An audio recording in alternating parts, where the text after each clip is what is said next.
मुझे लगा तुम हवा का रुख बदलोगी। जहाँ से फायदा मैं से उठाऊं। क्या कीमत मांगी हो आपने हमारी रिहाई के लिए? 2 लोगों को बदले में एक जिंदगी चाहिए। हेलो फ्रेंड, नवाब ने बड़ी होशियारी से तुरुप का इक्का खेला था क्योंकि अना अपने बाप से राब्ते में थी। नवाब जान चुका था कि नौरोज़ आदम का बेटा अना की मोहब्बत में गिरफ्तार हो चुका है, इसलिए उसने बड़ी चालाकी से दुनियापुर को वापस हासिल करने के लिए चाल चली थी, जिसमें उसका खास आदमी भी उसके साथ शामिल था। जबकि नवाब ने अपनी बीवी को इस सारी गेम से बेखबर रखा था, जिसकी वजह से उसकी असलियत भी नवाब के सामने आ चुकी थी। नवाब जानता था कि उसकी बेटी में नवाबों का खून शामिल है। उसे यह भी यकीन था कि वो शामिर के साथ बगैर किसी मकसद के नहीं भागी। और फिर नवाब ने बड़ी होशियारी से नौरोज़ आदम के आदमियों को मारने के साथ औरंगजेब और शहबाज को भी मार दिया था। इधर अना ने भी शामिर को अपनी मोहब्बत के जाल में फंसाकर धोखा दिया।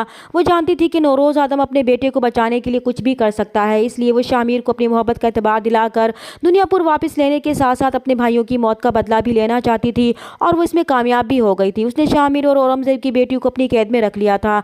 जब ये बात नवाब को मालूम होती है तो वो बहुत ज़्यादा खुश होता है और अना से कहता है कि आज उसका सर फख्र से बुलंद हो चुका है, क्योंकि जो काम उसने कर दिखाया है वो इसके चारों बेटे भी ना कर सके, क्योंकि वो जानता है कि शामिर ही वो तुरुप का इक्का था जिसकी वजह से नौरोज़ आदम इसके सामने घुटने टेकने पर मजबूर हो जाएगा। दूसरी तरफ जब नौरोज़ आदम का नवाब को मारने के लिए भेजे गए अपने आदमियों से राब्ता नहीं होता और ना ही शामिर का कुछ पता चलता है, तो इसे यह अंदाज़ा हो जाता है कि ज़रूर कुछ गड़बड़ है। अब उसे शामिर की बहुत फिक्र होती है। जब नौरोज़ आदम को पता चलता है कि नवाब के आदमी ने धोखा देकर इसके सारे आदमियों को मारने के साथ साथ शहबाज और इसके भाई औरंगजेब को भी मार दिया है और शामिर की हिफाजत के लिए भेजे गए आदमी भी मारे जा चुके हैं और शामिर भी गायब है, तो इसे बहुत पछतावा होता है कि उसे नवाब की बेटी पर भरोसा नहीं करना चाहिए था। इसलिए वो शामिर के बारे में जानने के लिए मीर हसन को बुलाता है और कहता है कि अब वक्त आ गया है कि वो इसके एहसानों का बदला चुकाते हुए कल सुबह तक शामिर को इनके पास लेकर आए। इसलिए मीर हसन सबसे पहले अना के पास जाता है तो शामिर को इसकी कैद में देखकर इसे बहुत अफसोस होता है।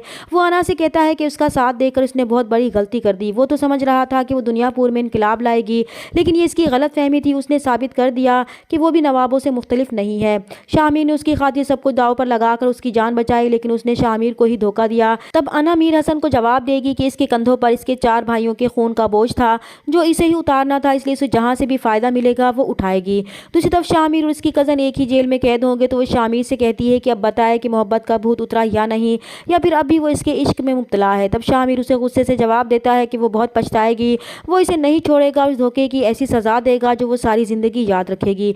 इधर जब मीर हसन शामिर से मिलने जाता है तो शामिर इससे पूछता है कि नवाब क्या चाहता है। तब मीर हसन उसे जवाब देगा कि ज़्यादा से ज़्यादा दुनियापुर और कुछ रकम ही उनका मुतालबा हो सकता है। इसलिए जब मीर हसन नवाब से शामिर की रिहाई की बात करने जाता है तो नवाब शामिर के बदले में दुनियापुर और नौरोज़ आदम की जान मांगता है। तब मीर हसन नौरोज़ आदम को जाकर नवाब के मुतालबात बताएगा तो नौरोज़ आदम कहता है कि औलाद की गलतियों का खुमियाजा बाप को भुगतना ही पड़ता है, इसलिए वो खुद को शामिर के बदले नवाब के हवाले करने जाएगा और नवाब से कहेगा कि मरने से पहले वो एक बार अपने बेटे से मिलना चाहता है। तो नवाब उसे मिलने की इजाज़त दे देता है। तभी नौरोज़ आदम शामिर से मिलता है और उससे कहता है कि वो कैद से वापस आने के बाद दुनियापुर को वापस लेगा और अपनी माँ और दादी का भी ख्याल रखेगा।